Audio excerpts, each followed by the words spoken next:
Welcome back to ದಿಯಾರಾಮ್ channel. ಇವತ್ತಿನ recipe ಏನಂದರೆ ಟೊಮೊಟೊ ರಸಮ್ ಹೇಗೆ ಮಾಡೋಣ ನೋಡೋಣ ಬನ್ನಿ.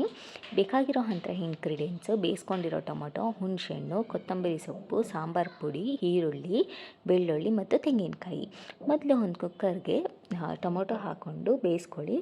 ಒಂದು 2 to 3 ವಿಷಲ್ಸ್ ಕೂಗಲಿ. ಟೊಮೊಟೊ ಚೆನ್ನಾಗಿ ಬೆಂದ ಮೇಲೆ ಅದನ್ನು ತೆಗೆದು ಒಂದು ಪ್ಲೇಟಿಗೆ ಟೊಮೊಟೊನ ಹಾಕ್ಕೊಳ್ಳಿ.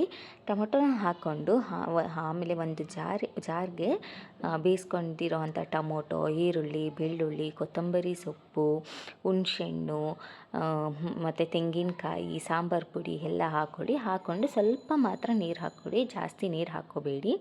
ಸ್ವಲ್ಪ ನೀರು ಹಾಕ್ಕೊಂಡು ರುಬ್ಕೊಳ್ಳಿ. ರುಬ್ಕೊಂಡು ಆದಮೇಲೆ ಇವಾಗ ನೋಡಿ ಸಾಂಬಾರು ಪುಡಿ ಹಾಕ್ತಾಯಿದ್ದೀವಿ. ರುಬ್ಕೊಂಡು ಆದಮೇಲೆ ಇವಾಗ ನೋಡಿ ರುಬ್ಬಿದೆ, ಆಲ್ರೆಡಿ ರುಬ್ಕೊಂಡಿದ್ದೀವಿ ಟೊಮೊಟೊ ಮಸಾಲಾನ. ಇವಾಗ ಒಂದು ಪಾತ್ರೆಗೆ ಸಾಸಿವೆ ಮತ್ತು ಆಯಿಲ್ ಹಾಕಿ ಸ್ವಲ್ಪ ಕರ್ಬೇವಿನ ಸೊಪ್ಪು ಮತ್ತು ಈರುಳ್ಳಿ, ಹಚ್ಕೊಂಡಿರೋ ಅಂಥ ಈರುಳ್ಳಿನ ಹಾಕ್ಕೊಳ್ಳಿ. ಅದು ಲೈಟಾಗಿ ಫ್ರೈ ಆದಮೇಲೆ ನೀವು ರುಬ್ಕೊಂಡಿರೋ ಅಂಥ ಮಸಾಲಾನ ಹಾಕ್ಕೋಬೋದು. ಇದು ಅನ್ನಕ್ಕೆ ತುಂಬ ಚೆನ್ನಾಗಿರುತ್ತೆ, ವೈಟ್ ರೈಸಿಗೆ.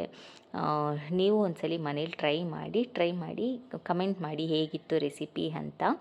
ಇವಾಗ ಮಸಾಲ ರುಬ್ಕೊಂಡಿರೋದನ್ನ ಹಾಕ್ಕೊಂಡಿದ್ದೀವಿ. ಇವಾಗ ಉಪ್ಪು ಎಷ್ಟು ಬೇಕೋ ಅಷ್ಟು ಹಾಕ್ಕೊಂಡು, ಇವಾಗ ಗಟ್ಟಿ ಇದೆಯಲ್ಲ ಮಸಾಲ, ಅದಕ್ಕೋಸ್ಕರ ಸ್ವಲ್ಪ ನೀರನ್ನ ಜಾಸ್ತಿ ಹಾಕ್ಕೊಳ್ತಾ ಇದ್ದೀವಿ ತೆಳ್ಳಗೆ ಮಾಡ್ಕೊಳ್ಳೋದಕ್ಕೆ. ಸೊ ಇನ್ನೊಂದು ಸ್ವಲ್ಪ ನೀರು ಹಾಕ್ಕೊಂಡು ಇವಾಗ ಚೆನ್ನಾಗಿ ಕುದ್ದ ಮೇಲೆ ಒಂದು 5-10 ನಿಮಿಷ ಚೆನ್ನಾಗಿ ಕುದ್ಮೇಲೆ ಸ್ಟವ್ನ ಆಫ್ ಮಾಡಿ. Thank you for watching my video.